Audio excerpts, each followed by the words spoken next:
ஆசிரியர் பயிற்சி படிப்பிற்கு மாணவர்கள் மத்தியில் வரவேற்பு இல்லாததால் இந்த ஆண்டு 13,000 அரசு இடங்களுக்கு 2,000 பேர் மட்டுமே விண்ணப்பித்துள்ளனர். இதனால் 5 ஆண்டுகளுக்கு இந்த படிப்பிற்கான மாணவர் சேர்க்கையை நிறுத்துவது குறித்து அரசு ஆலோசித்து வருகிறது. இது குறித்து கூடுதல் தகவல் தருகிறார் கல்வி பிரிவு செய்தியாளர் சங்கரன். தமிழகம் முழுவதும் 32 அரசு ஆசிரியர் பயிற்சி பள்ளிகள் மற்றும் தனியார் ஆசிரியர் பயிற்சி பள்ளிகளும் சேர்த்து கிட்டத்தட்ட மாநிலம் முழுவதும் 400 பள்ளிகள் இயங்கி வருகின்றன. இந்த பள்ளிகளில் 1 முதல் 5ஆம் வகுப்பு வரையிலான ஆரம்ப பள்ளி ஆசிரியர்களுக்கு வழங்கக்கூடிய இடைநிலை ஆசிரியர் பயிற்சி 2 ஆண்டுகள் வழங்கப்படுகிறது.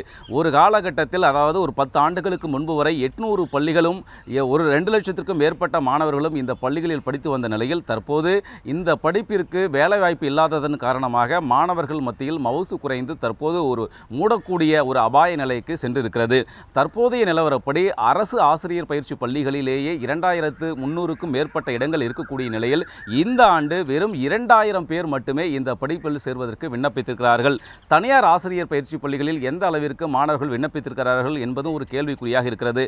ஒட்டுமொத்தமாக அரசு மற்றும் தனியார் ஆசிரியர் பயிற்சி பள்ளிகளில் அரசு ஒதுக்கீட்டின் கீழ் 13,000 இடங்கள் இருக்கக்கூடிய நிலையில் வெறும் 2,000 மாணவர்கள் விண்ணப்பித்திருப்பது மாநில கல்வியியல் ஆராய்ச்சி மற்றும் பயிற்சித்துறை அதிகாரிகளிடையே அதிர்ச்சியை ஏற்படுத்தியிருக்கிறது.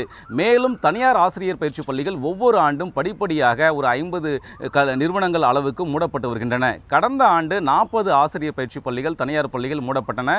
இந்த ஆண்டும் 50க்கும் மேற்பட்ட பள்ளிகள் மூடப்படலாம் என துறை வட்டாரங்கள் தெரிவிக்கின்றன.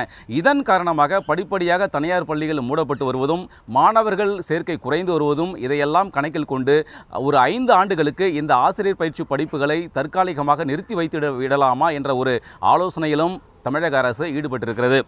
தந்தி டிவி செய்திகளுக்காக ஒளிப்பதிவாளர் ராஜ்குமாருடன் சங்கரன்.